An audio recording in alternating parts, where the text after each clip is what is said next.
आज की इस वीडियो में मैं आपको बताऊंगा पोस्ट ऑफिस की आरडी स्कीम के बारे में। मैं इस वीडियो में आपको पूरी जानकारी दूंगा कि ये अकाउंट कैसे खोला जा सकता है, कौन कौन इसके लिए एलिजिबल है, कितना रेट ऑफ इंटरेस्ट है, कैसे इसकी मैच्योरिटी हमें मिलती है, और मैं आपको साथ में कैलकुलेशन कर कर बताऊंगा कि आप अगर कितने डिनोमिनेशन के साथ अकाउंट ओपन करते हैं तो आपको कितना बेनिफिट मिलेगा। तो आइए वीडियो को स्टार्ट करते हैं। सबसे पहले ये अकाउंट हम कम से कम 100 रुपये पर मंथ की डिनोमिनेशन के साथ खोल सकते हैं और उसके बाद 10 रुपये के मल्टीपल में। और एक आदमी अपने नाम पर कितने भी अकाउंट खोल सकता है, इसके लिए कोई भी लिमिट नहीं है। उसके आगे है कि ये अकाउंट कौन कौन खोल सकता है, यानी कि एलिजिबिलिटीज़ क्या है। तो एक सिंगल अडल्ट अपने नाम पर खाता खोल सकता है। एक से ज़्यादा 2 या 3 लोग एक साथ मिलकर भी ज्वाइंट अकाउंट खोल सकते हैं। ज्वाइंट में भी 2 तरह के अकाउंट होते हैं, कि ज्वाइंट ए और ज्वाइंट बी। और गार्डियन अपने बच्चे के बिहाफ पर भी खाता खोल सकता है। अगर कोई पर्सन अनसाउंड माइंड है तो उसका अकाउंट भी उसके गार्डियन के द्वारा खोला जा सकता है। अगर बच्चा है, माइनर है, लेकिन उसकी एज 10 साल से ऊपर है तो वो अपना खाता सीधे ऑपरेट कर सकता है। उसके आगे है इसमें डिपॉजिट्स, यानी कि जमा इसकी जो इंस्टॉलमेंट्स हैं वो कैसे होंगी। तो वो हम चेक या कैश के द्वारा दे सकते हैं। अगर हम लोगों ने खाता 15 तारीख तक, यानी कि किसी भी मंथ की 1 तारीख से लेकर 15 तारीख तक खोला है तो हमें उसमें डिपॉजिट भी इसी टाइम के दौरान हर मंथ करवानी होगी। और अगर हमने खाता 16 तारीख से लेकर महीने की लास्ट डेट तक खोला है तो हम 1 तारीख से लेकर महीने की लास्ट डेट तक अपना पैसा उसमें जमा कर सकते हैं। उसके आगे है, अगर हम किसी मंथ किस्त नहीं जमा करवा पाते या भूल जाते हैं तो उसके लिए क्या क्या प्रोविज़न्स हैं। तो हम डिफ़ॉल्ट फ़ी के साथ अपनी जो किस्तें हमारी छूट चुकी थी वो भर सकते हैं। उसके लिए हमें 100 रुपये के लिए 1 महीने के लिए 1 रुपया पेनल्टी के रूप में देना पड़ेगा। और अगर हमारी रेगुलर 4 किस्तें छूट गई हैं, यानी कि 4 डिफ़ॉल्ट्स हैं, तो वो 4 महीने से लेकर 2 महीने के भीतर भीतर हमें अपनी पेंडिंग सभी इंस्टॉलमेंट्स और जो करंट मंथ की इंस्टॉलमेंट है वो भर कर खाते को चालू करवा लेना चाहिए। अगर हम इस समय के दौरान नहीं करवा पाते तो हमारा खाता डिसकंटिन्यूड हो जाएगा और आगे हम उसको ऑपरेट नहीं कर पाएंगे। उसके आगे है, अगर हम एडवांस डिपॉजिट करवाते हैं तो उसके लिए क्या है। हम चाहें तो इस खाते की सभी किस्तें जब हम जिस दिन खाता खोल सकते हैं उसी दिन जमा करवा सकते हैं।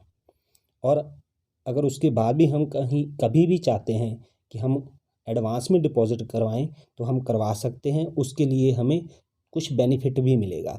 अगर हम 6 किस्तें एक साथ डिपॉजिट करवा देते हैं और 100 रुपये की डिनोमिनेशन है, एग्जांपल के तौर पर मैं आपको बता रहा हूँ, तो हमें 10 रुपये पोस्ट ऑफिस से वापस मिल जाएंगे।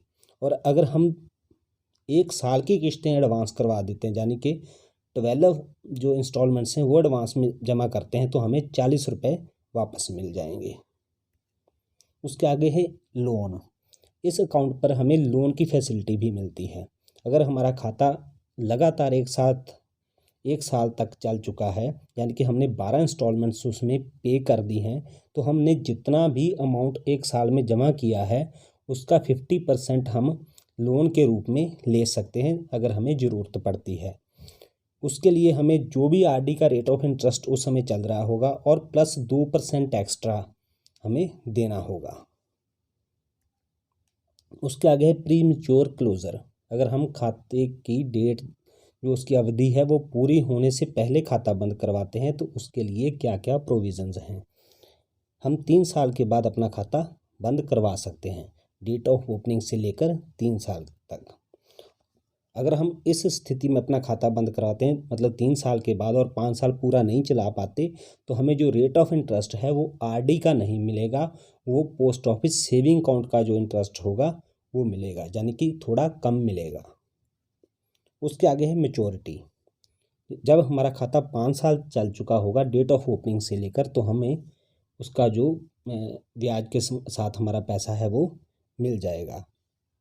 इसके लिए हमें पोस्ट ऑफिस में जाकर एक अपना जो खाता बंद करने का फॉर्म है वो भर कर देना होगा। और अगर हम चाहते हैं कि हम अपना खाता बंद ना करवाएं तो हम और 5 साल के लिए उसे एक्सटेंड करवा सकते हैं। उसके आगे मैं आपको कुछ कैलकुलेशंस बताता हूँ। जैसे हम 100 रुपया के डिनोमिनेशन के साथ अपना आरडी का खाता खोलते हैं तो हम 5 साल में 6,000 रुपया भरेंगे और हमें 1,099 रुपये जो है वो इंटरेस्ट के रूप में मिलेगा, यानी कि कुल हमें 7,099 रुपये मिलेंगे अगर हम 100 करके जमा करते हैं। अगर हम 1,000 रुपये के साथ अपना खाता खोलते हैं तो हम 5 साल में 60,000 रुपये जमा करेंगे और हमें मिलेगा 17,990 रुपये। और वहीं अगर हम 10,000 रुपये महीना यानी कि 10,000 के डिनोमिनेशन के साथ अपना खाता चलाते हैं तो हम 5 साल में 6,00,000 रुपया हमारी तरफ से जाएगा और हमें 7,09,908 रुपये वापस मिलेंगे। तो दोस्तों यह स्कीम बहुत बढ़िया है। थोड़ा थोड़ा कर कर हम जमा करते हैं और जब हमें मिलता है तो एक बड़ी अमाउंट हमारी एक साथ इकट्ठी हो जाती है। तो मैं उम्मीद करता हूँ मेरे द्वारा दी गई जानकारी आपको अच्छी लगी होगी। तो वीडियो को लाइक और शेयर ज़रूर करें। Thank you.